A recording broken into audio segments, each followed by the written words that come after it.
G'day, welcome back to another video. Yeah, it's kind of been a while, 2 months I think. Anyway, been busy with this and that, but anyhow, in that time, I finally finished the Rock'n Vega.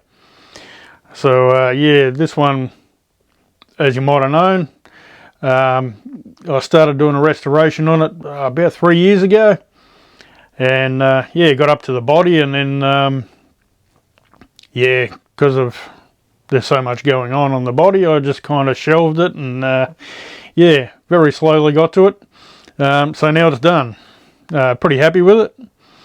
And you know, naturally I wanted to go box art, so that was quite a bit of a problem actually.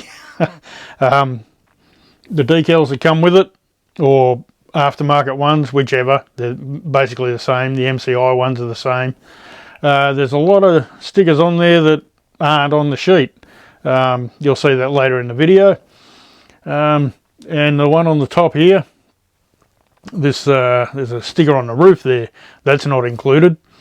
So I can't even see what that is. Like when you get up close, as you can see there, can't even see what it is.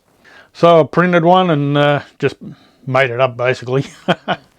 Yeah, all went reasonably smoothly, I guess. As I say later in the video, you know, the pinstriping could have been done with paint. My hands aren't all that steady, but I think I could have got through it. I just used the black pinstriping tape because it was easy and there was so much of it. And that's pretty much what they did back in the day. Kyosho used to sell it for, you know, the micron line tape, and it's all over the Optimas and you name it. So yeah, part of the reason I didn't, you know, go full on with the paint and do the pinstriping with paint was because the body's not exactly perfect. There's like, don't know if you can see it, little thin area there. It's kind of thin and curled out. It's not a perfect moulding.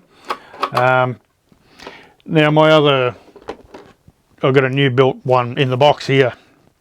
Maybe I'll do that. It's got a new body, original, so maybe I'll do that.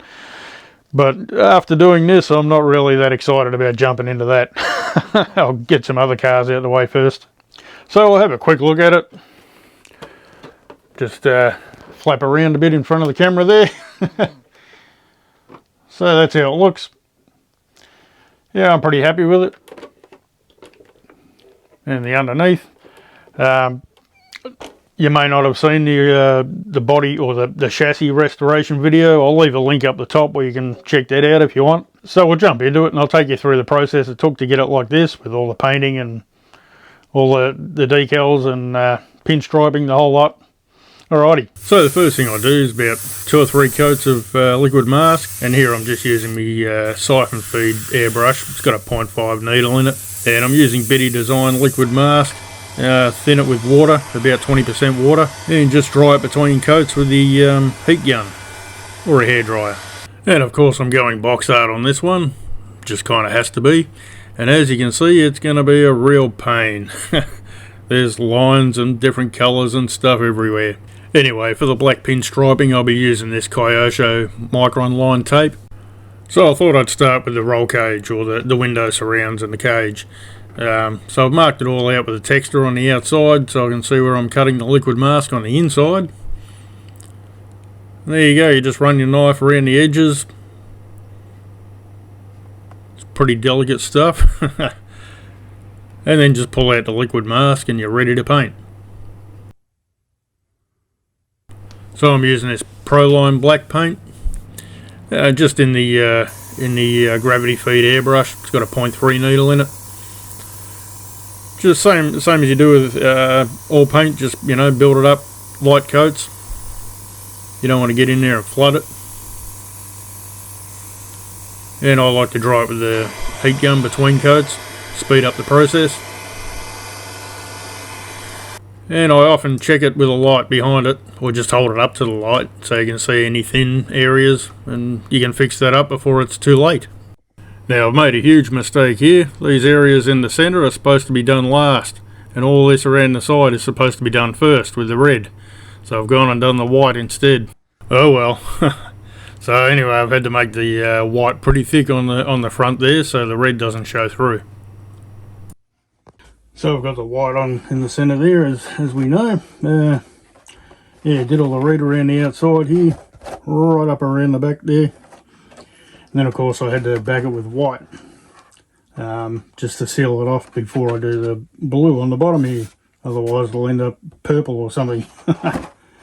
Then I've still got to rip these off and, you know, do the white in there. Now I don't have the Renoma sticker for the side of the car, so I'm going to cut a stencil and do it with paint. Yeah, this bit here will be super sketchy. I've got the Renoma stencil on there on the inside. Turns out it's clear, which is a bit of a pain. Don't know if you can even see that. Same thing both sides. So I'll hit that with blue, then pull the stencil out, hit it with white. So it looks like that. So now I've got the dark blue on, and it's not looking too bad at all. It's not the perfect shade like on the box, but then the box is faded, so it's very hard to tell. Same thing with the wing. Masked up the centre and the lines, and we've also done the lighter blue lines in between. Now I used masking tape on some of these areas here just so I could get straighter lines. The tape's straighter than I can cut. Then it was time to get some of the masking off and prepare for the white. So just having a look around, you can see there's a few bleeds here and there, like the light blue bleed quite a bit there. Yeah, just go around, check it all out, and yeah, fix it as you go. Then it was time to rip out the Renoma stencil. And as you can see, it's quite stiff stuff, and of course it's got paint on it too. And it's really sticky, so you got to kind of work it, pull it back and forward, and make sure you don't rip up the paint. And of course the paint's still a bit soft, so it started to lift right there, so I'll push it back down. But anyway, that's how it looks. I think it looks pretty good. So after spraying the white, it was ready to take the film off and check out how good or bad it is. And this was meant to be a nice artistic unveiling, but that never works for me, so we'll just speed it up and have a look. So there's our wing, looking pretty good I think. Now we can move on to removing the window masks. And you want to be very careful with this, you know, because so many layers, it's kind of thick and you don't want to peel up the paint. Like I'm doing here, I quite often use a knife to run around the edge and cut the paint so I don't tear it up. So there it is with the window masks all removed. Looking pretty good I think. So now we'll get the film off the outside and see how it really looks. And like I said before, it just never goes smoothly. Alrighty, that's looking good I think. Some of the lines are a bit hairy, but the pinstriping will cover that, so we're good. And the wing will go on something like that. So we're getting there. Now we can get onto the pinstriping. And I'm using this Kyosho micron line tape, 1.5mm in black. Yeah, it's pretty good stuff. It is getting harder to find these days. I bought this from, I'm pretty sure it was Hobby Tools Australia. But I went there recently and it doesn't look like they have any, so yeah, Google it, you might find it, you could be lucky. But I remember back in the day they had a lot of different colours and sizes, but I think maybe it just wasn't popular, I really don't know. It doesn't seem like they make a lot these days, but it's good stuff. It does quite nice straight lines, goes around the corners pretty well. If they're really tight corners, it can bunch up a little bit, but most corners are pretty good. And then, like here, you just nick the end of it with a knife and rip it off, and you're all good. Now all the pinstriping's done, looking very nice, I think. All the hairy, fuzzy lines are now crispy and sharp. Gotta like that. Now those lines could have also been done with paint, you know, but yeah, I don't think my hand's really that steady to get nice sharp lines like this. For me this is good enough, and being an aftermarket body, you know, it's not perfect anyway, but overall I think it's looking pretty good. Lines are nice and sharp. There wasn't too much colour bleeding here and there, but you know, the micron tape covered any problems that were there. Now it's time to get onto the decals. Now, as you might have noticed here, all the decals don't come with it. This is the MCI Racing decal sheet, and things are different. You know, like it's got Pentax, should be on the side, whereas on the box it's got Renoma, things like that. So a lot of it changed. These B&M stickers, for example, and you'll notice there's no Budweiser. Anyway, so I thought I had to print a whole lot of stickers, but I went through my collection and found some. So these ones here, you probably can't see them, that's turbo loader. Actually, turbo loader, I think it says, on both of them. And Castrol, that actually goes at the front of the car. All these ones here came with the Rock'n City. So I had a couple of spare decal sheets for them, MCI ones of course. Looking down here, Racing Buggy, they're Kyosho stickers. They're meant to go that way, but naturally I've cut them so they go on top of each other. So that's how it'll go. So they're Kyosho. I believe these came from a Falcon, Tamiya Falcon, the Goodyear ones. Not really sure. I sort of forgot. These guys here, they came from a Frog, Tamiya Frog. Now these Falcon ones here, I also found the Krager stickers with them. So that was cool. And then I noticed they were black. So I found them with more Kyosho stickers. Optima Pro, something like that. Yeah, so the only ones I had to print in the end were the B&M stickers, which I think look reasonably good. Also, you might have noticed I've already got a sticker on here. Team Honda International, which is kind of funny because they've got a Honda sticker on the back of this, and they've also got, where is it, TRD stickers. So they've got Toyota and Honda. Well, whatever. But yeah, also that one was on the Honda City decal sheet. So as you can see here, right there. And our racing sticker, basically off the Frog, goes there. Castrol right up the front, you can see. And a Goodyear on the side. And our B&M sticker. Now, before you think MCI didn't do a good job of the decals, I thought I'd crack open the box of my new built Rock'n Vega we got there. And as you can see, he's done a really good job. Everything appears to be there. So that's the originals, of course.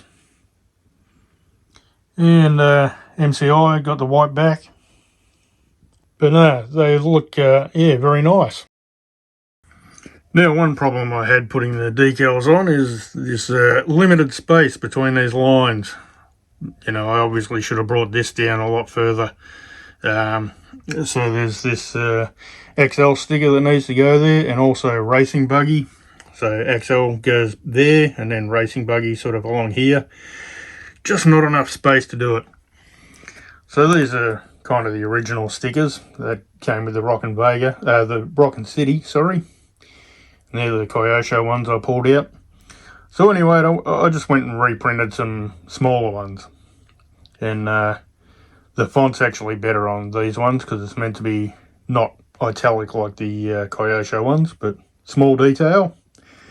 So yeah, just make them smaller so I can fit them on. Nobody's ever going to know. Anyway, if you want to print your own stickers, you can't print white, of course, but it might get you out of a jam. Just get some printable vinyl and yeah, you can print it. And then what I do is go over the top with clear contact. Just put a layer of that over so it's all nice and shiny, and yeah, keeps the ink from rubbing off. Now, one thing I forgot to mention is the black I've got around the Renoma lettering there. Yeah, it's a little bit rough, but yeah, what I did there was I used one of these Posca, Uni Posca pens. Same one I used on the cartoon car I did not so long ago. And there you go, looks something like that.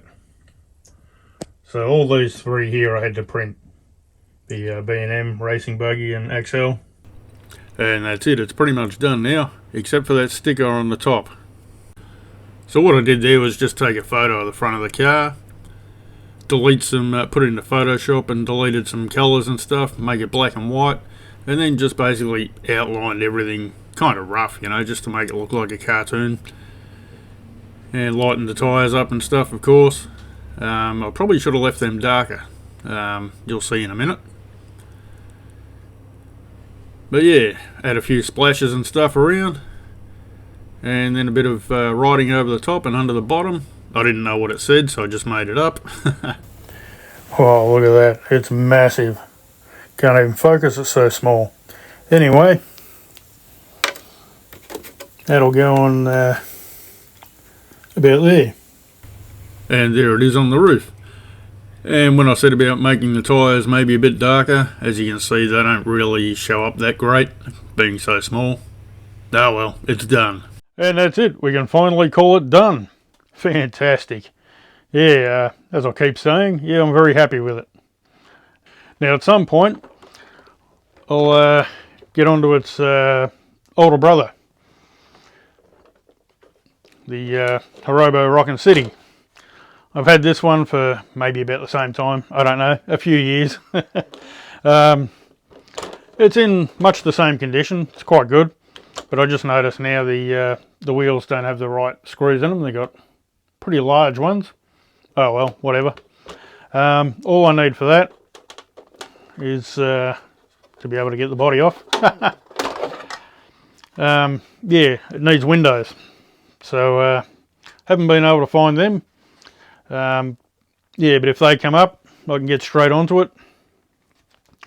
But it all looks pretty good. It's never been painted. They just put the decals on with no paint. And as you can tell, it's gone kind of yellow with age. So I might give this a bath in peroxide, and hopefully the stickers will stay on there. And then maybe I'll just call that done, you know. It looks pretty good. Maybe I'll do the, you know, maybe paint around the windows and whatever, but if it comes up nice and white with the peroxide, maybe I'll just leave it, and then it'll have all the original stickers all over it. Cool. Yeah, quite nice condition. So I think that that'll be a good one.